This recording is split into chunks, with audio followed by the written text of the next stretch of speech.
बिस्मिल्लाहिर्रहमानिर्रहीम अस्सलामु अलैकुम dear audience, dear viewers and dear student. मैं हूं हबीबुल्लाह कमर और आप देख रहे हैं theITeducation.com YouTube channel. Dear students, आज हम CS504 सॉफ्टवेयर इंजीनियरिंग 1 इसका लेक्चर नंबर 9 और 10 इंशाअल्लाह अज़ीज़ करेंगे। जैसा कि आपने प्रीवियस एक दो वीडियोज़ में देखा है कि हम दो दो लेक्चर्स जो है ना वो कवर कर रहे हैं। तो इसके कुछ मेगा लेक्चर्स जो हैं वो ऑलरेडी अपलोडेड हैं, जिसमें 5-5, 10-10 लेक्चर्स के ऊपर एक फाइनल टर्म प्रेपरेशन गाइडलाइन जो है ना वो बनाई गई है। आप उनको देख सकते हैं, तब भी मोस्ट वेलकम है, प्लेलिस्ट में जाएं और वहां से देख लें। अदरवाइज आप दो दो लेक्चर्स को भी कवर कर सकते हैं, जो कि शॉर्ट लेक्चर्स के नाम से मैंने रिकॉर्ड किए हुए हैं जी। अच्छा जी, लास्ट की डिस्कशन हमारी एंड हुई थी डाटा फ्लो डायग्राम के ऊपर। आज वहीं से हम स्टार्ट करेंगे। डाटा फ्लो डायग्राम के अंदर हमने देखा था कि हम प्रोसेसेस को जो है ना वो जो है ना वो पिक्चोरियल फॉर्म के अंदर शो करते हैं। तो असल में जो डाटा के ऊपर ऑपरेशंस हम परफॉर्म कर रहे होते हैं उनको हम क्रूड ऑपरेशन का नाम देते हैं।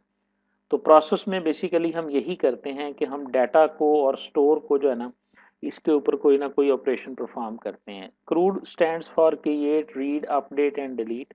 अगर तो आप डाटा को क्रिएट करते हैं और उसे स्टोर करते हैं तो ये क्रिएट का ऑपरेशन कहलाता है। अगर आप स्टोर डाटा को रिट्रीव करते हैं देखने के लिए या उसको प्रोसेस करने के लिए या उसे इस्तेमाल करने के लिए तो हम इसे रीड कहते हैं। और अगर आप पहले से मौजूद डाटा के अंदर कोई डाटा चेंजेस करते हैं और उनको सेव करते हैं तो इसे हम अपडेट कहते हैं।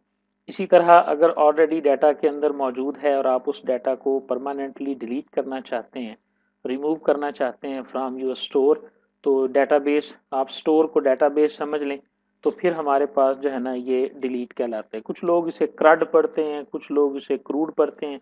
बहरहाल ये बेसिक ऑपरेशंस हैं जो हम डाटा के ऊपर परफॉर्म करते हैं किसी भी प्रोग्रामिंग के अंदर, किसी भी सॉफ्टवेयर के अंदर। किसी भी तरह का सॉफ्टवेयर होगा, वो कोई बिजनेस एप्लीकेशन है, साइंटिफिक एप्लीकेशन है, मोबाइल एप्लीकेशन है, डेटाबेस एप्लीकेशन है या डाटा साइंसेस की एप्लीकेशन है, बुनियादी तौर पे ये चार ऑपरेशंस हम उसके ऊपर परफॉर्म कर रहे होते हैं।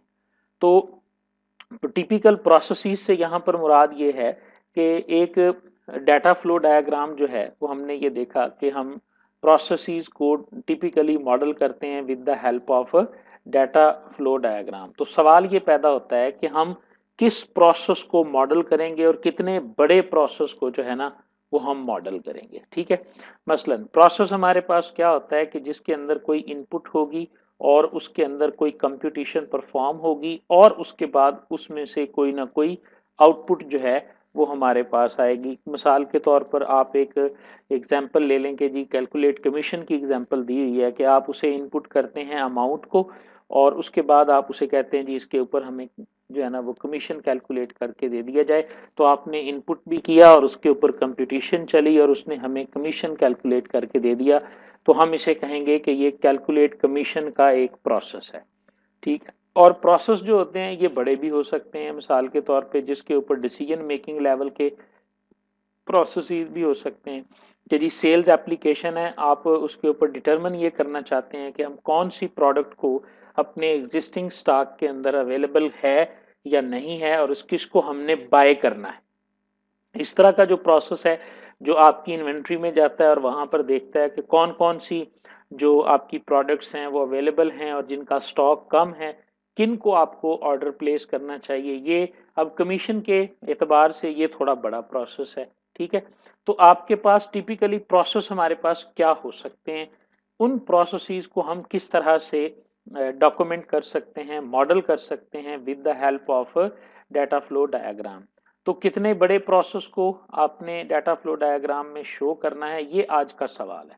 यानी कितने बड़े, छोटे से छोटे प्रोसेस को आपने डाटा फ्लो डायग्राम में लगाना है या बड़े प्रोसेस को आपने डाटा फ्लो डायग्राम में लगाना है। अगर आप बड़ी ऑर्गेनाइजेशन की बात कर दें लाइक वापटा, पीटीसीएल, तो इसके अंदर तो बड़े बड़े प्रोसेसेस चल रहे होते हैं। छोटे सेल्स मैनेजमेंट सिस्टम की बात करेंगे तो प्रोसेसेस का जो आप कह लें नंबर ऑफ टास्क्स जो हैं उसके अंदर या उनकी जो कॉम्प्लेक्सिटी होती है वो ज़रा स्मॉल लेवल की होती है। लेकिन बड़े से बड़ा प्रोसेस और छोटे से छोटा प्रोसेस उसके अंदर जो ऑपरेशंस हो रहे होते हैं वो सिर्फ और सिर्फ ये 4 ही ऑपरेशन होते हैं। आप एक एटीएम मशीन की मिसाल ले लें, वहाँ पर जब आप पिन कोड एंटर करते हैं तो पिन कोड के पीछे भी क्रूड ही चलता है, जब आप ट्रांजैक्शन पैसे निकालते हैं उसके पीछे भी क्रूड ही चलता है। और अगर आप इन्वेंट्री को देखना चाहते हैं कि कौन-कौन सी इन्वेंट्री के अंदर स्टॉक की वैल्यू कम हो गई है, तो उसके पीछे भी रीड, क्रिएट, अपडेट या डिलीट में से ही कोई ऑपरेशन चल रहा होगा। ये तो हो गई प्रोसेस की फिलॉसफी। अब मिसाल हमारे पास क्या है कि हम किस लेवल की एब्स्ट्रैक्शन जो है वो डाटा फ्लो डायग्राम में मॉडल करेंगे। हम कितने बड़े लेवल का प्रोसेस डाटा फ्लो में दिखाएंगे या कितने छोटे लेवल का प्रोसेस हम डाटा फ्लो डायग्राम में दिखाएंगे। जैसा कि वो कह रहा है कि ऑलरेडी हमने डिस्क्राइब किया कि data flow modelling only those processes can be expressed that perform certain processing और ट्रांसफॉर्मेशन ऑफ इंफॉर्मेशन।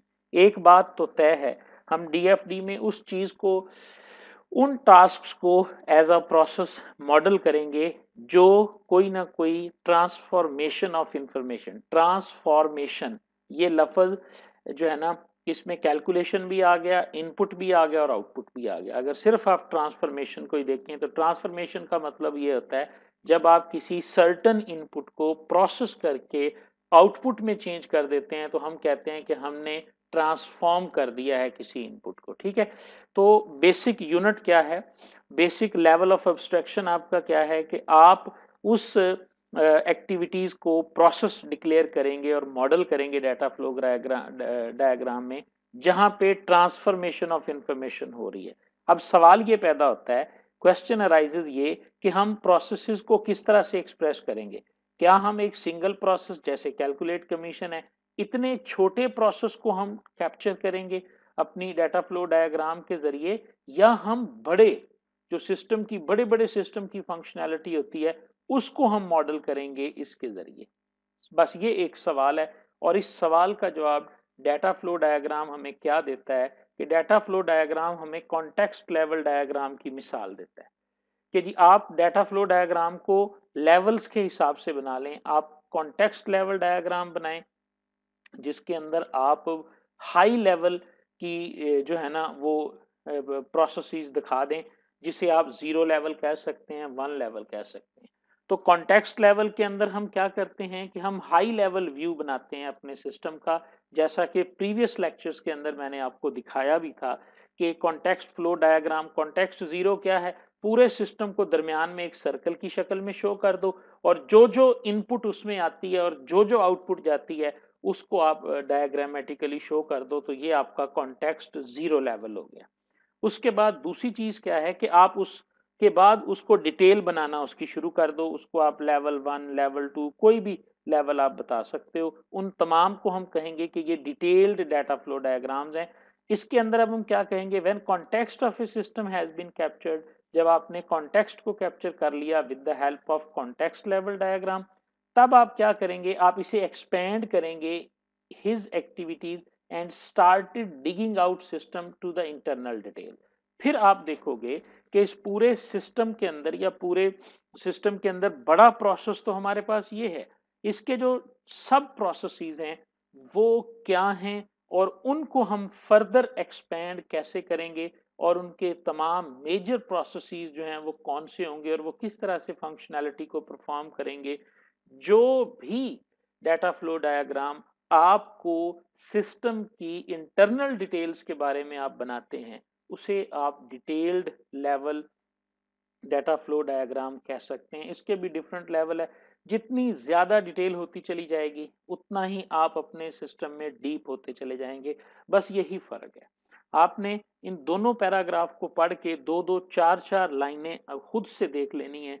मेजर फर्क इनके दरमियान यही है कि वो हमारे पास एब्स्ट्रैक्शन लेवल का होता है जो कॉन्टेक्स्ट लेवल होता है, डिटेल के अंदर हम इंटरनल डिटेल्स और मेजर प्रोसेसेस और उस सिस्टम की फंक्शनैलिटी को उस डायग्राम के अंदर हम शो करते हैं। नीचे एक एग्जांपल दी हुई है, बस बाकी सारा पढ़ने से ताल्लुक रखता है, समझने वाली बात यही है। अब ये एक एग्जांपल है पेशेंट मॉनिटरिंग सिस्टम की। अब पेशेंट मॉनिटरिंग सिस्टम में उसने सबसे पहले ये कॉन्टेक्स्ट लेवल डायग्राम बना के दिखाया। ये देखें कि सारे सिस्टम को उसने पेशेंट मॉनिटरिंग सिस्टम के तौर पे लिखा।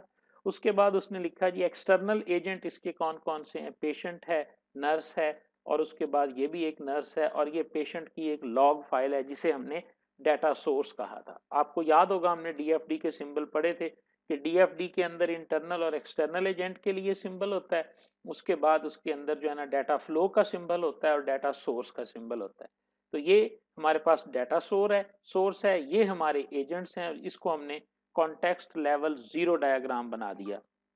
अब सिंपली हमने लिख दिया नर्स क्या है, मैसेज, वार्निंग मैसेजेस इसे आएंगे, रिपोर्ट्स इसके पास आएंगी, पेशेंट जो है वो डाटा एंटर करेगा, नर्स जो है ये भी रिक्वेस्ट उस रिपोर्ट के लिए एंटर करेगी और ये सारा डाटा लॉग डाटा फाइल में जाएगा भी और वहां से डाटा आएगा। अब ये तो हो गया हमारे पास लेवल 0 डायग्राम, ठीक है।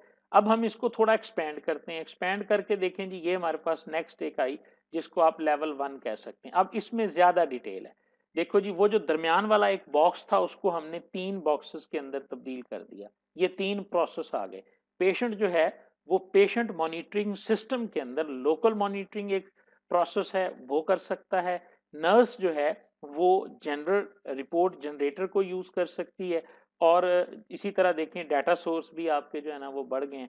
इस डायग्राम में पिछली डायग्राम की निस्बत जो डिटेल है वो ज्यादा है और आप सिर्फ अगर इसको मतलब डायग्रामेटिकली समझें तो सिर्फ इसमें क्या फर्क आया कि हमारे पास जो दरमियान वाला हमारा सिस्टम था उसको हमने डीकम्पोज कर दिया, डीकम्पोज करके एक बड़े सिस्टम की इंटरनल डिटेल के अंदर हमने देखा तो हमें ये छोटे छोटे प्रोसेसेस और सब सिस्टम जो है ना वो उसके अंदर चलते हुए नजर आए। फिर आप क्या करें, फिर आप देखें जी, इस लोकल मॉनिटरिंग की आप डिटेल में चले जाएं, सेंट्रल मॉनिटरिंग की डिटेल में चले जाएं, रिपोर्ट जनरेटर की डिटेल में चले जाएं, वो आपका लेवल 2 हो जाएगा जी। ये देखें जी, ये आपके पास लेवल 2 डायग्राम आ गया और इसमें अब आप देखें जी कि हम सिर्फ और सिर्फ इसको डील कर रहे हैं। अनपैक्ड साइंस हैं जी, एमुलेट है, जो भी है, लेकिन अब आपके पास ये जो डाटा फ्लो डायग्राम है इसके अंदर हम मजीद जो है ना वो डिटेल को शो कर रहे हैं। तो असल में जो चीज यहाँ पर समझने वाली है, जो चीज आपको बताने वाली है, ये जिसको आपने ये ज़हन में रखना है कि हमारे पास जो तरीका कार है वो क्या है कि हमारे पास लेवल ऑफ एब्स्ट्रैक्शन किस तरह से है। लेवल ऑफ एब्स्ट्रैक्शन है डिपेंड्स अपॉन द डिटेल्स, ठीक है, और डीकम्पोजिशन। जिस तरह आप ओवरव्यू देखेंगे वो 0 लेवल है, उसके बाद आप डिटेल में चले गए, जिस तरह आप फर्दर डिटेल में चलते जाएंगे और कितनी डिटेल में जाना है ये डिपेंड करता है जो सॉफ्टवेयर एनालिस्ट होता है उसकी अपनी कन्वीनियंस के ऊपर। ये ज़हन में रखना, ये उसकी अपनी कन्वीनियंस है कि वो किस लेवल तक अपने जो है ना वो डायग्राम्स को लेके जाता है। क्योंकि अगर वो एक ही लेवल में सारी डायग्राम बनाएगा तो वो तो बहुत बड़ी डायग्राम जो है ना वो बन जाएगी, जिसको समझाना, जिसको दिखाना, जिसको एक्सप्लेन करना कॉम्प्लेक्स हो जाएगा। तो कॉम्प्लेक्सिटी को तो रिमूव करने के लिए तो हम आए हैं कि हम मॉडलिंग करेंगे, क्योंकि बनी हुई तस्वीरों से सिस्टम का स्केच ज्यादा सामने आता है। नेक्स्ट हमारे पास है कि डाटा फ्लो डायग्राम बनाते वक्त ना कुछ कॉमन मिस्टेक्स हैं। अब इनको आप समझें कि कुछ रूल्स हैं डाटा फ्लो डायग्राम के, जिस तरह सिंबल मखसूस हैं इसी तरह रूल्स भी मखसूस हैं, ठीक है। आपने उन रूल्स को ये जितने मिसाल के तौर पे हम यहाँ पे एरर्स पढ़ेंगे, एरर्स कब आएगी इसका मतलब है हमने रूल को वायलेट किया। तो सबसे जो पहला हमारे पास एरर आता है डाटा फ्लो डायग्राम के अंदर वो हम देखते हैं जी कि वो कौन सा डायग्राम है, ठीक है, वो कौन सा सॉरी एरर है। तो पहला एरर हमारे पास गौर से आप देखें इसमें जो आता है कि there is no input for the process freeze member account. इसको देखें जी, कोई भी प्रोसेस ऐसा नहीं हो सकता, ये प्रोसेस है, ये भी एक प्रोसेस है, इस प्रोसेस को अगर आप देखें तो ये इसमें से डाटा आउट हो रहा है, इन नहीं हो रहा। तो इसका मतलब क्या है, इस प्रोसेस की कोई इनपुट नहीं है। तो ये सबसे बड़ी गलती है, पहली गलती है, कोई ऐसा प्रोसेस नहीं हो सकता कि जिसमें इनपुट आए ही ना, ठीक है। इसी तरह देखें, the process create a new member account does not produce any output. अगर हम दूसरी तरफ जाते हैं तो इसमें 2 इनपुट्स आ रही हैं लेकिन इसकी आउटपुट नहीं है। तो यानी हमारे पास रूल क्या हो गया डीएफडी का, डीएफडी का रूल ये है कि हर प्रोसेस की कोई ना कोई इनपुट होनी चाहिए और कम से कम कोई एक या एक से ज्यादा आउटपुट होनी चाहिए, ठीक है। ये एक रूल भी हमारे पास बन गया। सिमिलरली वो क्या कह रहा है कि having two inputs and an output, the question really is do these inputs correspond to the output, यहाँ पर भी एक प्रॉब्लम आ रही है कि इसमें 2 इनपुट हैं और आउटपुट हमारे पास एक है। कौन सी इनपुट किस आउटपुट को रिस्पॉन्ड करती है, ये देखें 2 इनपुट्स आई हैं, एक आउटपुट गई है, तो यहाँ पर भी क्लियरली मेंशन होना चाहिए कि कौन सी इनपुट जो है वो किस आउटपुट को। तो इस तरह के जनरल कुछ मिस्टेक्स इसके अंदर हो जाते हैं और वो हमारे पास नहीं होने चाहिए। दूसरा मिस्टेक देखें, देखें जी, दूसरी है जी इलीगल डाटा फ्लोज। फ्लोज के कितने इलीगल हो सकते हैं, ये हमारे पास है एक एजेंट और ये है दूसरा एजेंट। एजेंट जो है वो दूसरे एजेंट की तरफ डाटा को फ्लो नहीं कर सकता कभी भी, ठीक है। एक एंटिटी है आपके पास, एक्सटर्नल एंटिटीज हैं, ये डायरेक्टली कम्युनिकेट नहीं कर सकती, ये एक रॉन्ग डाटा फ्लो है। इन दोनों के दरमियान कोई ना कोई प्रोसेस होगा तो ये आपस में कम्युनिकेट कर सकते हैं, अदरवाइज ये कम्युनिकेट नहीं कर सकते। ये भी एक कॉमन एरर है इसके अंदर। और रूल क्या हो गया, इसी से आप रूल भी डिफाइन कर सकते हैं। देखो ना पेपर में क्वेश्चन आ जाता है what are the DFD rules, ठीक है। तो अब हमने तो रूल्स पढ़े ही नहीं है, तो फिर यही होती है क्रिएटिविटी ना, यही आपकी थिंकिंग और लॉजिकल स्किल्स होती हैं कि आप अपने मवाद में से चीज़ों को कैसे ड्राइव करते हैं। तो बेसिकली हमने ये रूल को वायलेट किया है। उसके बाद आ गया एक्सटर्नल एजेंट अपडेटिंग इन डाटा स्टोर। ये भी एक गलती है जी कि आपका जो एक्सटर्नल एजेंट है ये अगर आपस में कम्युनिकेट नहीं कर सकते तो ये डायरेक्टली डाटा स्टोर से भी कम्युनिकेट नहीं कर सकते, ठीक है। आपका ये एजेंट है और ये डाटा लिख रहा है जाके आपके डाटा स्टोर में, ये भी गलती है। डाटा स्टोर के दरमियान और इसके दरमियान भी कोई ना कोई प्रोसेस होना चाहिए। जैसे यहाँ पर हम लिख देते हैं अपडेट डाटा स्टोर, ये प्रोसेस है D1, इस प्रोसेस में जाएगा, ये प्रोसेस जाके डाटा स्टोर के अंदर डाटा को स्टोर करेगा। External agent accessing data information, इसी तरह जिस तरह ये डाटा स्टोर में डाटा लिख नहीं सकता तो बिल्कुल इसी तरह ये डाटा स्टोर में से डाटा को रीड या रिट्रीव भी नहीं कर सकता। इसके दरमियान भी कोई ना कोई रीडिंग या रिट्रीविंग प्रोसेस का होना जरूरी है, जैसा कि हमारे पास ये है, ठीक हो गया। उसके बाद अगला आ गया जी कि आप एक डाटा स्टोर जो है वो दूसरे डाटा स्टोर में डायरेक्टली कम्युनिकेट नहीं कर सकता, इनके दरमियान भी कोई ना कोई प्रोसेस होना चाहिए। तो ये वो सिंपल रूल्स थे जो 100% डाटा फ्लो डायग्राम्स के हवाले से होने चाहिए जी।